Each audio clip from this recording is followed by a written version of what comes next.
Olá, hoje nós vamos para o capítulo 31 do livro do profeta Isaías.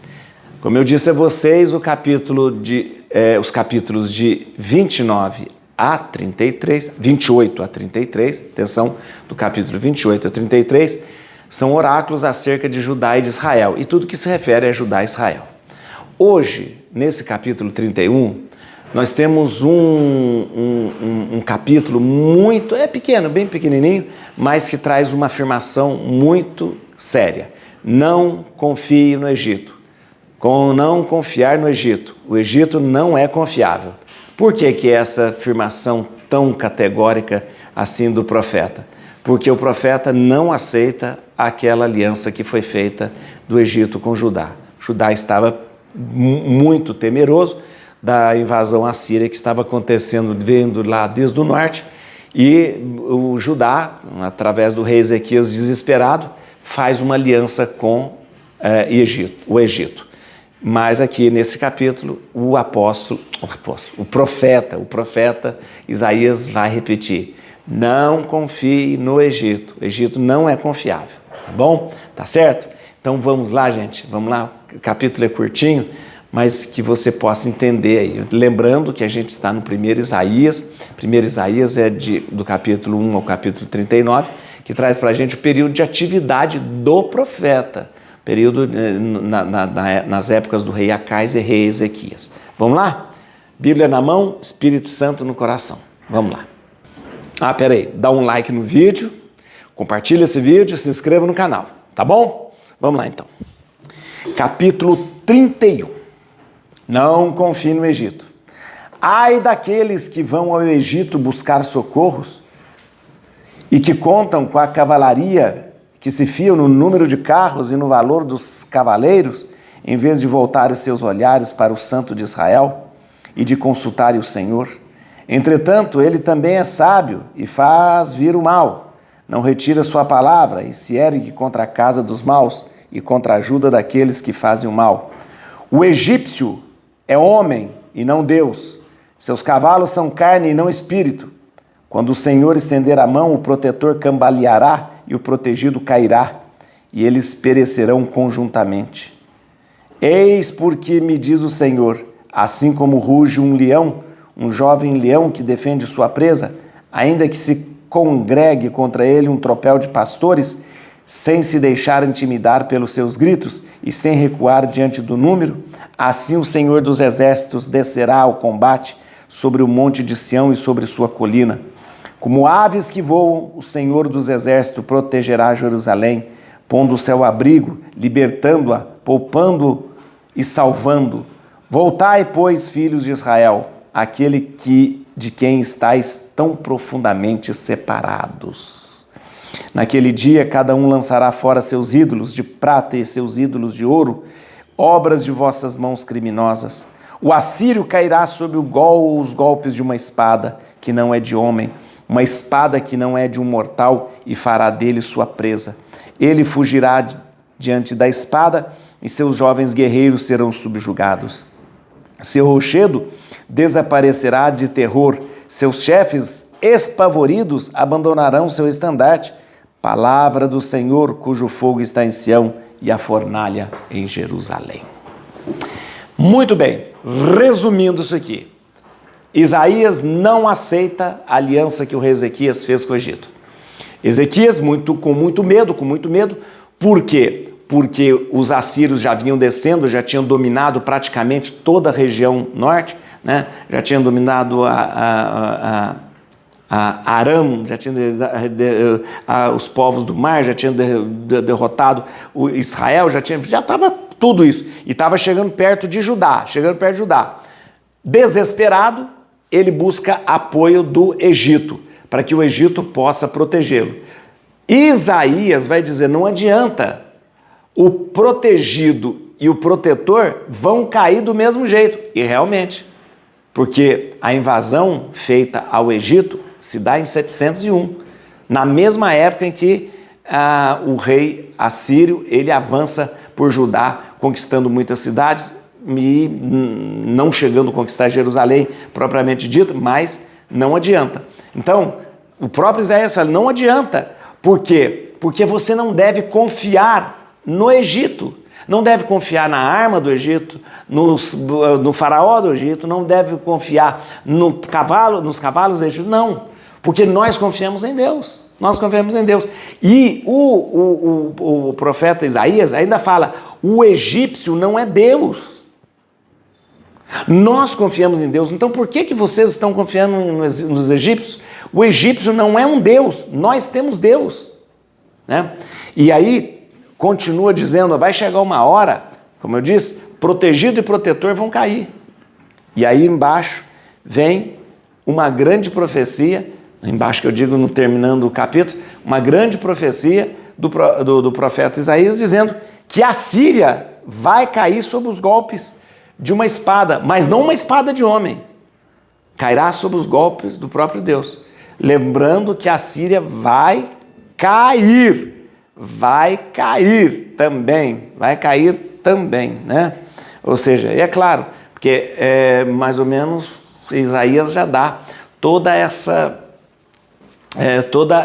lembrando toda essa sobreposição de reinos. O reino assírio cai, o reino babilônico começa, o reino babilônico cai, começa o reino, o persa, o reino persa cai, começa o reino de Alexandre, Alexandre cai, começa o reino. Então, toda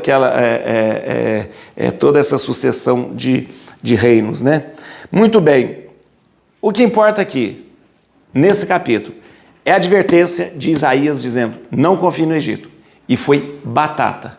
Confiaram no Egito, o Egito não deu proteção nenhuma. Tanto o Egito quanto depois Judá foi conquistado. Tá bom? Vamos lá então nos versículos que eu queria chamar a atenção de você. Versículo 2, olha aqui, ó. Entretanto, ele também é sábio e faz vir o mal.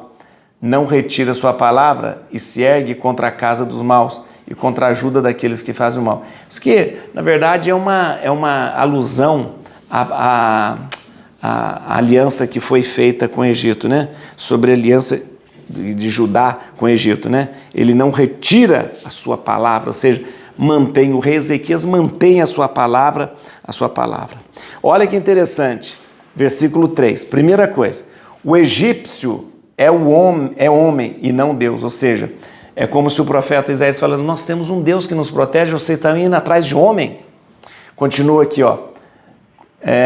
Quando o Senhor estender a mão, o protetor cambaleará e o protegido cairá, e eles perecerão conjuntamente. E foi isso mesmo. Protegido e protetor vão cair. O Egito vai ser derrotado quando? Em 701. E a derrota acontece ali pertinho de Jerusalém, em Elteque, a 40 quilômetros de Jerusalém. Em 701, Jerusalém é cercada. Mas também, naquela época, muitas cidades em Judá são tomadas. Jerusalém não consegue ser tomada, porque é feito um cerco de Senaqueribe em Jerusalém. Senaqueribe é o imperador assírio. Ele não consegue tomar Jerusalém, mas toma muitas cidades de Judá. Ou seja, o auxílio do Egito não adiantou nada. Vamos lá. Versículo 4. Eis, pois, o que me diz o Senhor. Assim como ruge um leão, um jovem leão que defende sua presa, ainda que se congregue contra ele um tropel de pastores, sem se deixar intimidar pelos seus gritos e sem recuar diante do número, assim o Senhor dos Exércitos descerá ao combate sobre o monte de Sião, sobre sua colina. Então vamos entender quem são esses personagens aí. Na verdade, esse leão, que é um leão, né, assim como ruge um leão, um jovem leão que defende sua presa, é os assírios e seus aliados. Né? Aqui, quando fala que de pastores, ainda que se congregue contra ele um tropel de pastores, falando, os reis e chefes dos exércitos eram chamados de pastores, sabia? Mas olha que interessante, assim, vem aqui, assim o Senhor dos Exércitos descerá ao combate sobre o monte de Sião e sobre suas colinas. Ou seja, o profeta Isaías fala o seguinte: não é o Egito que vai proteger vocês, mas o Senhor, o próprio Deus, que vai proteger Jerusalém dos assírios.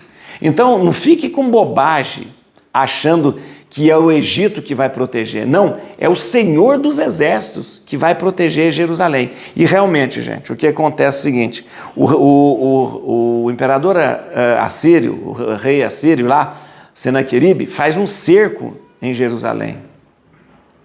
E eles não conseguem penetrar em Jerusalém. Não conseguem penetrar em Jerusalém. E olha que interessante isso. Aqui o profeta Isaías lembra, não foi o Egito que protegeu. Cadê o Egito para proteger Jerusalém? Não estava lá. Por quê? Porque o Egito já tinha sido derrotado também. Quem protegeu Jerusalém foi Deus, o Senhor dos Exércitos. Tá bom? E para terminar aqui, alguns personagens que nós precisamos entender.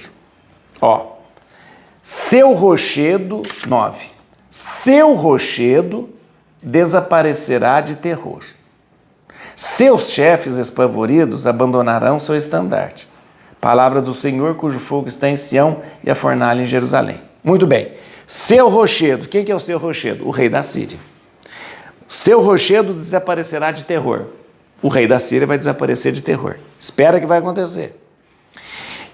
Quem que vai ficar espavorido diante do estandarte? Né? Quem vai ficar espavorido diante do... Ficarão espavoridos diante do estandarte. Quem vai ficar? Na verdade, o estandarte era uma convocação do Senhor, né? A palavra estandarte, né, é quando você convocava o Senhor para a guerra, para a luta. Eles vão ficar espavoridos diante do estandarte. Uma vez que o Senhor foi convocado para a guerra, eles vão ficar desesperados.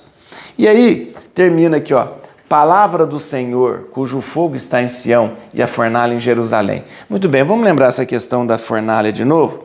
Fogo do Senhor. O fogo do Senhor lembra a presença do Senhor no templo, a presença do Senhor em Jerusalém. Fogo do Senhor lembra ali o fogo que está no altar. Lembra que nós falamos sobre Ariel? Ariel, ele acabou dando nome para Jerusalém, porque é fogo do Senhor, mas lembra também o fogo que está dentro da fornalha do altar. Então, esta questão de lembrar o fogo do Senhor, onde são feitos os sacrifícios, lembra que ali em Jerusalém Deus está presente. Deus está presente. Ariel, a fornalha do Senhor, fogo do Senhor, onde os sacrifícios são feitos. Ou seja, não adianta confiar no homem, não adianta confiar no Egito, não adianta confiar no cavalo e nos cavaleiros. A gente põe a confiança em Deus. Et crucem Domine fugit partis adversa. Vite teleu detribiuda, radix Davide. Aleluia.